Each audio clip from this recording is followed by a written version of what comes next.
गीता ज्ञान में आज हम सीखेंगे ईश्वर प्रत्येक शरीर में बसता है। चलिए आज हम इसे समझे एक कहानी के द्वारा।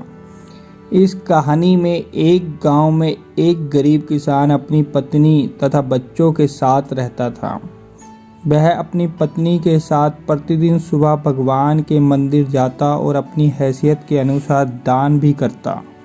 एक बार उसका बेटा बीमार हो गया। गांव में कोई डॉक्टर नहीं था। किसान और उसकी पत्नी ने अपने बच्चे को बाहर के एक बड़े हॉस्पिटल में भर्ती करवा दिया। डॉक्टर ने कहा कि उसके बेटे के इलाज के लिए कम से कम 10,000 रुपये लगेंगे। किसान और उसकी पत्नी सोच में पड़ गए, क्योंकि उनके लिए 10,000 बहुत बड़ी रकम थी। किसान सोचने लगा कि भगवान उसे पता नहीं किस जुर्म की सजा दे रहे हैं। उसी अस्पताल के सामने एक मंदिर था। किसान की पत्नी रोज उस मंदिर में जाने लगी। उसे भगवान पर पूरा विश्वास था। एक दिन किसान की पत्नी भगवान के मंदिर में बैठकर भगवान से प्रार्थना कर रही थी। उसकी आंखों में आंसू आ गए। तभी एक सेठ मंदिर में आया।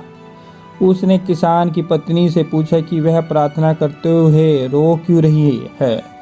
किसान की पत्नी ने उस सेठ को सारी बात बता दी। सेठ ने किसान की पत्नी को 10,000 रुपये देते हुए कहा कि इससे अपने बेटे का इलाज करवा ले। सेठ ने उसे एक कागज़ पर अपना पता लिख कर दिया और कहा कि यदि उसे पैसों की ज़रूरत हो तो वह मांग ले। किसान की पत्नी ने कहा उसे ये कागज़ नहीं चाहिए। यदि उसे और पैसों की ज़रूरत हुई तो वह सीधे ईश्वर से मांगेगी।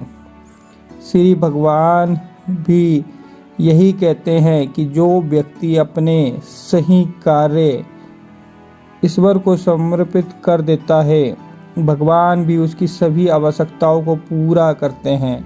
मान लीजिए आप भारत सरकार में क्लर्क हैं। आप भारत सरकार के लिए काम करते हैं। अब सरकार आपकी पूरी जिम्मेदारी उठाएगी।